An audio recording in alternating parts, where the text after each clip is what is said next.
Yo, what up, boys? It's Tuna. I just wanted to go over the Alch Go strategy for Haewark Hamlet. It is by far the least investment you can put into mapping, and like you're gonna get a lot of profit out of it just by doing zero investment mapping, right? So you can be running T1 maps. I choose to run T16 atolls because the layout is really straightforward, and a lot of our currency comes back from maps. You can run T1 maps and just get all your currency from essences themselves. You'll still make a lot of currency that way, but I choose to run T16 maps because you get a lot of maps back. More often than not, you'll over-sustain. Not the specific map that you're running, but you'll over-sustain T16s, which then you sell. You get T16s back, and you can see that later on in the breakdown. You will also get a lot of Guardian maps, a lot of Elder Guardian maps, which still sell for a lot. Elder Guardians are still priced around 27 chaos. Shaper Guardians, 12 chaos. So those are going down. From time to time, you'll get a Blighted map and things like that, but this is just the raw currency that we got. We dropped 2 exalts, one of them from Ultimatum, one of them is a raw drop. I don't think it's completely, you know, improbable to get that many, but when you look at the breakdown, you can see that even if we didn't drop those exalts, we would have still made a good amount of money in 50 maps. But the bulk of our currency will come from selling essences in bulk. So I just want to explain how essences work. The more essences you have, the more you can sell them for, right? So if you look here, 1 essence will sell for 10C, but if you have a stack of 7, that will already go up to 12C. If you have a stack of 30, then you will be able to sell that for 15C or whatever, right? The price of these is slowly going down because more and more people are farming this. It's such a low investment, such low input mapping strategy that overall it's, you know, anyone can do it. The only thing that you need for this strategy, disregard the watchstones. I just put master missions, so like essentially every time I completed a map, I would have a higher chance to gain a June master mission because I like farming June or Ace-Link 4s at the moment for crafting.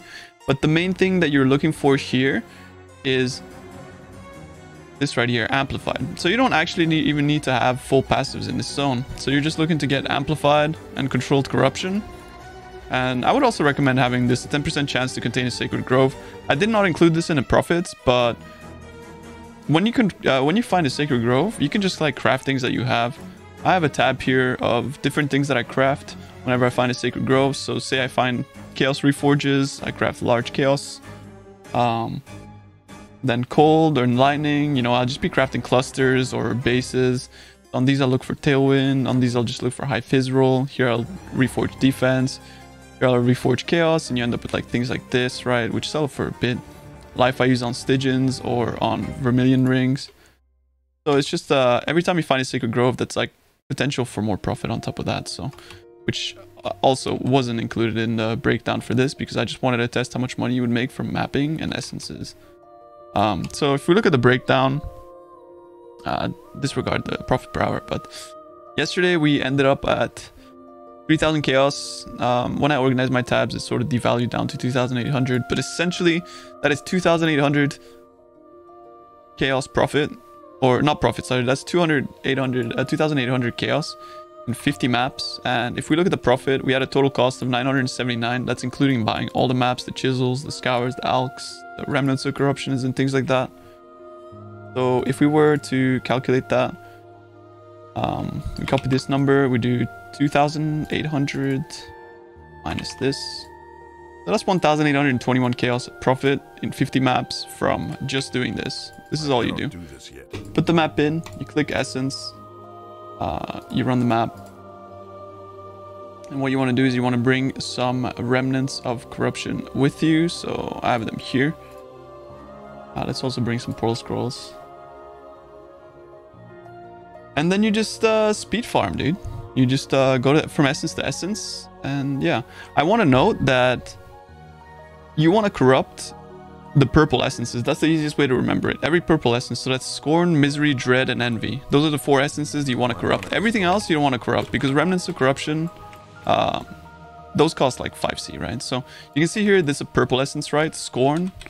So what I will do to Scorn is I will corrupt it. And that has a chance to go to the big essences that sell for like 30 chaos or whatever, right? And if it doesn't go up, then whatever. You can see here we have another purple essence, that's Envy. So we'll corrupt that. We didn't get lucky this time, but you know, eventually you get a few of those, so that's pretty cool. Yeah, you break your essences, and for the rest, you just speed farm the map, you clear it, you kill the boss, you pick up everything. You obviously engage with the league mechanic. For the purpose of this video, I'm not going to engage with the league mechanic just because it takes a little bit. But as long as you don't get stone circles, you want to engage with the league mechanic. It's pretty decent. It will pay back for like all your costs basically on its own. So that's pretty nice. I'm going to skip these league mechanics just for the purpose of the video. So the main thing you're just looking for is to speedrun these maps, get your essences, corrupt the right essences, kill the boss, because the boss always has a chance of dropping the good stuff, and give you a master mission, of course, as you just saw there with June. And then you leave, and then you go again, and that's all you do. And also, let's take a look at the middle passive tree. I'm running Awakener 9, so you get more currency drops and stuff from the bosses. And you get twice as many procs towards Cirrus, which is good. That's going to be part of the profit as well, which, again, I did not include in this breakdown. Secrets to the Stone is only there to give me more master missions. I have Close Allies, again, for master missions. But then I take Neural Pathways for a chance to drop Synth maps, and Remnants of the Past to drop Elder and Shaper Guardian maps, which a lot, you know, will add on to the profit. And yeah, for a strategy that literally involves zero investment, just one map, an Alch, and 2 chaos on a map device, it's actually kind of insane. I would use this strategy to sort of graduate to other strategies, right? So you do this for a few days, you get yourself like 30x, so you can buy watchstones, so you can go to Valdo's Rest, so then you can get even more currency, so then you can graduate again to more juice, which is something that we'll look at eventually, which is what I'm testing today. So even more juice, right? 4 Scarab maps, Nemesis on the maps, all that sort of stuff, rolling your sextants, which is what eventually you want to aim towards for your mapping strategies. And yeah, so I just wanted to showcase that strategy for Haewark Hamlet, and how you can make currency with absolutely zero investment. And I hope this video helps. Thanks for watching. Peace.